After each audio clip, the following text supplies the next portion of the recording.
Hello, everyone. I'm just getting done with a study sesh doing my case studies. In case it's helpful for other people, no, this test organization is not giving me an endorsement. I don't have an endorsement. If you can't tell, it's not that kind of channel. Anyway, so I'm using test.com for their National Clinical Mental Health Counselor Exam prep. What I learned today is that this prep is a little bit outdated, so maybe I need to find a different one, and that's what I wanted to share with you today. So, case study that we're working with here. Remember, these are hypotheticals, but working with an individual who is a veteran, had spent some time in active duty in the Middle East. And this individual has experienced a divorce. They're a single parent at this point. They also, oddly enough, in this case study, the client that we're treating is also a counselor, the same level. So there's lots of different things that are coming up. But the point that I want to share here with you briefly, that's just a little nugget that we take away, is that this individual knows they're experiencing symptoms that potentially are related to trauma. And the question here is, what question should you ask this client to help diagnose or rule out PTSD? Now, we could have a whole, maybe I will have a whole video about PTSD. I spend a lot of time with students at Oregon State University talking about PTSD. What is it? In case you're new to that acronym, post-traumatic stress disorder. But the thing here that was very tricky, because this test material is out of date and it's based on the DSM-5. So here we go. What question would you ask? Okay. Do you frequently have unpleasant memories? Do you feel the urge to share your traumatic experiences with everyone? Just by the way, that is not a symptom of PTSD. Do you experience recurrent triggering dreams since any of your traumas? Did you experience any physical injuries to your head? TBIs don't, like, traumatic brain injuries do not help us define trauma, right?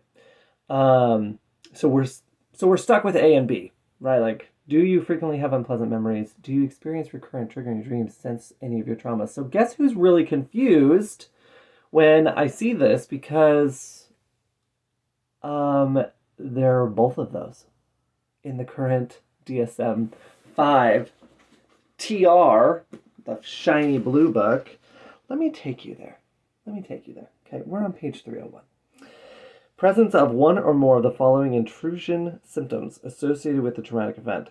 Recurrent, involuntary, and intrusive distressing memories of the traumatic events. Do you frequently have unpleasant memories? So this is what they say.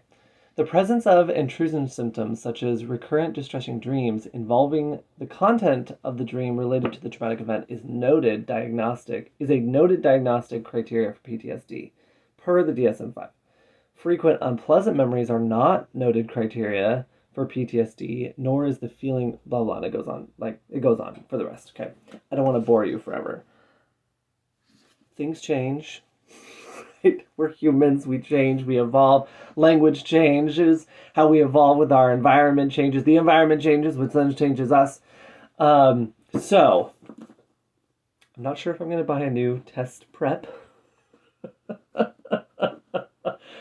But just that's your note for today, is that if we're looking at post-traumatic stress disorder, something that they said here that I thought was really helpful.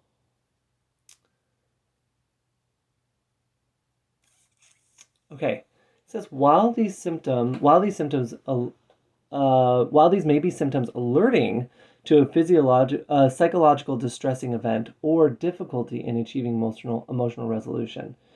Right, so we know that intrusive memories are part of PTSD, but I appreciate that distinction right there. So, right, I'm not all the way in love with this material, but I do love that, like a psychologically distressing event.